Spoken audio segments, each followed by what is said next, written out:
Imagine knowing that the next time you pray could cost you your life. Not because prayer was forbidden everywhere. Not because Daniel had suddenly become rebellious. But because powerful men had created a law specifically designed to trap him. Daniel heard the decree. He understood the punishment. He knew that anyone who prayed to anyone except the king during those 30 days could be thrown into a den of lions. And yet Daniel did something that seems almost impossible. He went home, opened his windows, turned toward Jerusalem, and prayed. Why? Was Daniel fearless? Was he reckless? Or did he understand something that his enemies, and even the king, did not? Because Daniel's story is not simply about a man surviving lions. It is about what happens when obedience to God becomes costly. And the most remarkable part is this. Daniel did not begin praying because the danger appeared. He was already praying. The danger simply revealed what was already inside him. Daniel's story begins long before the lion's den. By the time we reach Daniel chapter 6, Daniel is an older man who has served under more than one kingdom. He had been taken from Jerusalem as a young exile and brought into Babylon. Yet despite living in a foreign empire, Daniel remained faithful to the God of Israel.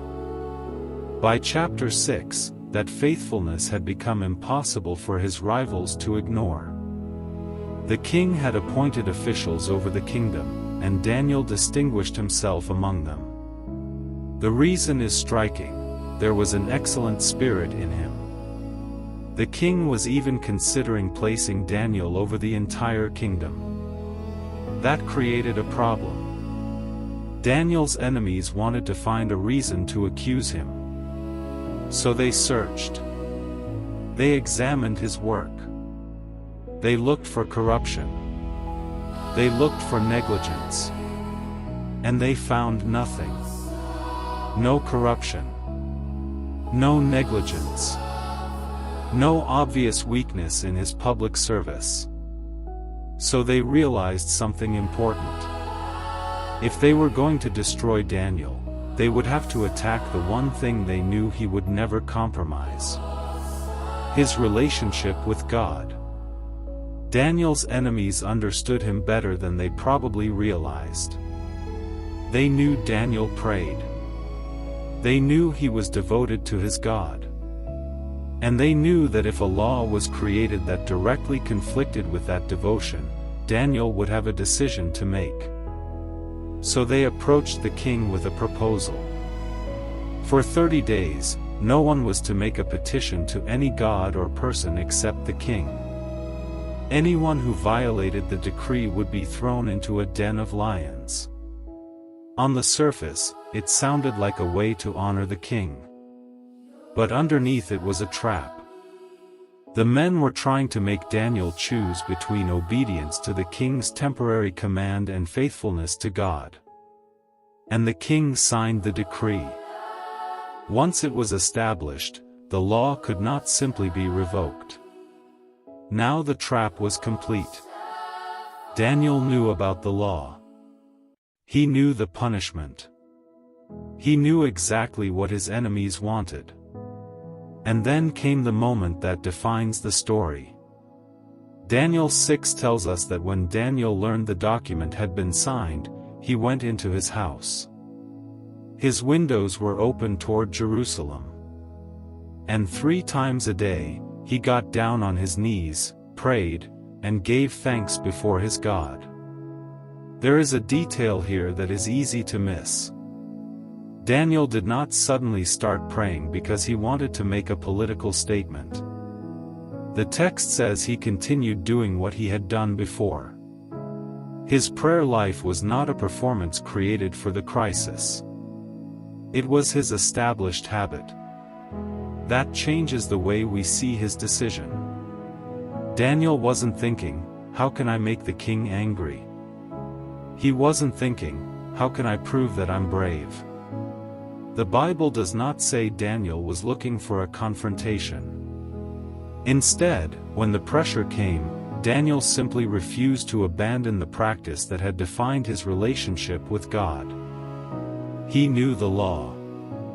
But he also knew where his ultimate loyalty belonged. And his enemies were watching.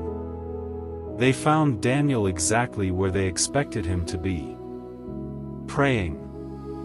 At this point, you might ask a reasonable question. Why didn't Daniel simply close the windows? Why not pray silently? Why not wait 30 days? Why not find a private place where nobody could see him? The Bible doesn't directly answer that question. So we should be careful not to put thoughts into Daniel's mind that Scripture never gives us. But the text does tell us something important. Daniel continued his normal practice. He prayed toward Jerusalem, just as he had done before.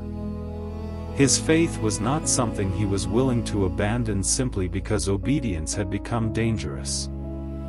And this is where Daniel's courage becomes more meaningful.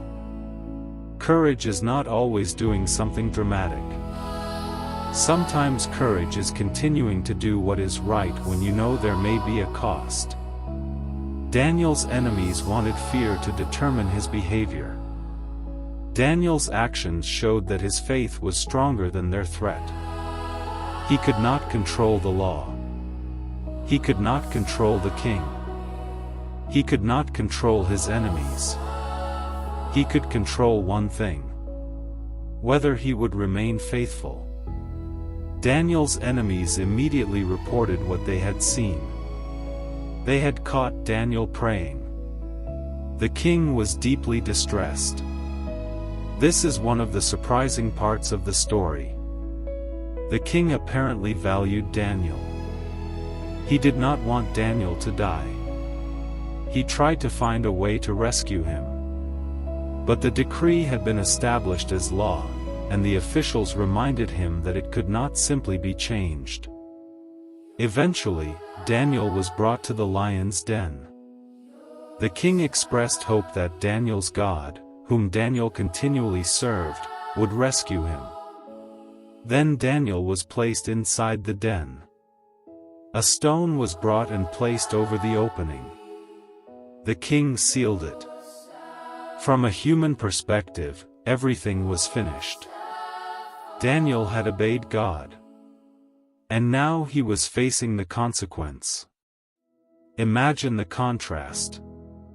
Outside the den was the power of a kingdom. The king. The officials. The law. The soldiers. The seal. Inside the den was Daniel. And the lions. The Bible doesn't give us a long description of Daniel's thoughts that night. It doesn't invent a conversation between Daniel and the lions. It simply tells us what happened next. The king spent a restless night. At first light, he went quickly to the lion's den. And he called out to Daniel. The king asked whether Daniel's God had been able to rescue him. And then came Daniel's answer. Daniel was alive. He told the king that God had sent his angel and shut the mouths of the lions. Daniel had not been harmed because, as he said, he had been found blameless before God, and he had done no wrong before the king. The danger had been real. The lions were real. The decree was real. But so was Daniel's God. There is an important lesson here that we should not miss. Daniel's faith was not based on a guarantee that he would never suffer. He knew the lion's den was possible. He knew the law was real. He knew the punishment could be carried out. Yet he prayed. That means Daniel's faith was not, "I will obey God because I know everything will turn out safely." It was a trust in God even when he could not control the outcome. And that distinction matters. Sometimes people read stories like Daniel and think faith means believing that God will always remove the danger. But Daniel's decision came before he knew what God would do. He did not know whether the lions would be restrained. He did not know whether the king would find a legal solution. He did not know whether he would survive. He simply knew whom he served. That is what makes his prayer so powerful. His faith was not dependent on a predictable outcome. So why did Daniel refuse to stop praying? Because prayer was not merely something Daniel did when life was comfortable. It was part of who he was.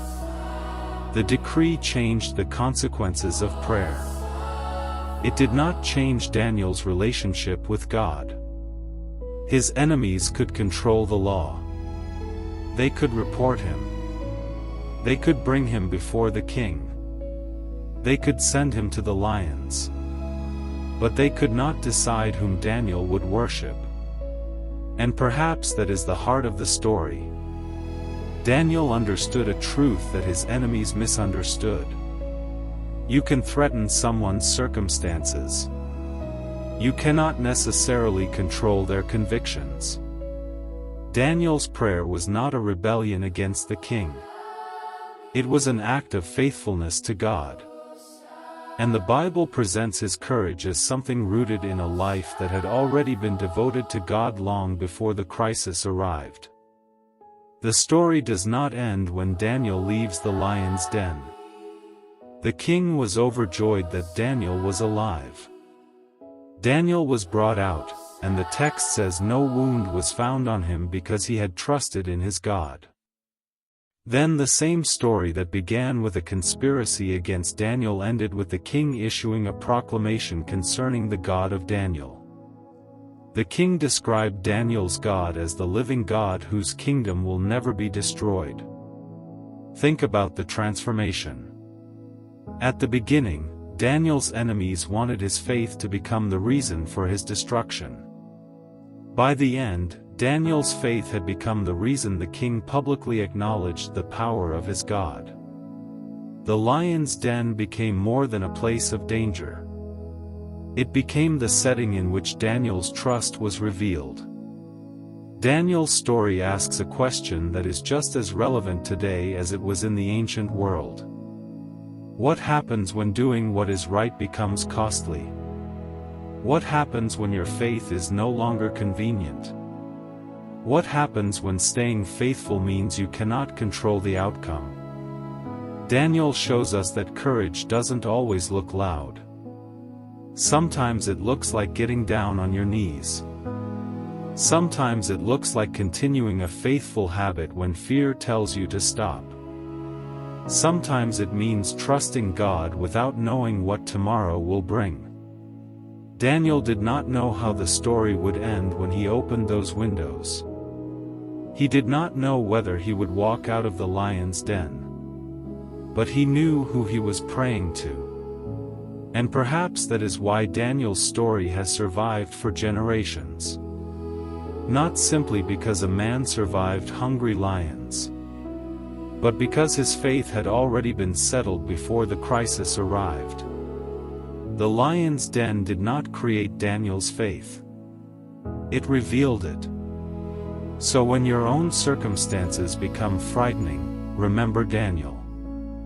You may not be able to control the people who oppose you. You may not be able to control the outcome. But you can choose where your trust remains. Because sometimes the greatest act of courage is simply this: to keep praying.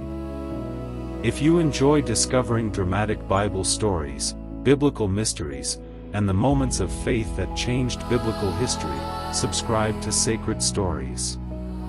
Because sometimes the most powerful lessons in Scripture are found in the moments when faith is tested. And sometimes, the question isn't whether the storm will come.